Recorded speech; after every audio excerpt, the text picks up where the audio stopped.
No, I mean, there's a difference though, I think, between being mildly bored, but then there's another kind of boredom that I think you're talking about, which is,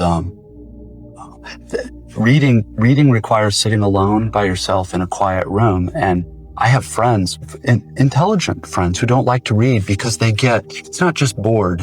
There's an almost dread that comes up, I think, here, about having to be alone and having to be quiet. And you see that when you walk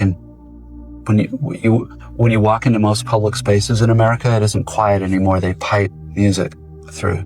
And the music's easy to make fun of because it's usually really horrible music, but it seems significant that we don't want things to be quiet ever anymore. And to me, I don't know that I could defend it, but that seems to me to have something to do with when you feel like the purpose of your life is to gratify yourself and get things for yourself and go all the time. There's this other part of you that's the same part that can kind of is almost hungry for silence and quiet and thinking really hard about the same thing for maybe half an hour instead of 30 seconds, that doesn't get fed at all. And it makes itself felt in the body in a kind of dread in here. And I don't know whether that makes a whole lot of sense, but I think it's true that here in the US, every year the culture gets more and more hostile.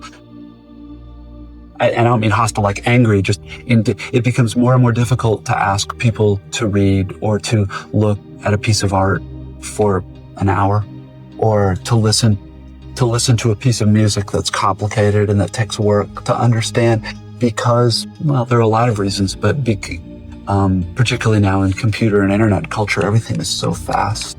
And the faster things go, the more we feed that part of ourselves, but don't feed the part of ourselves that likes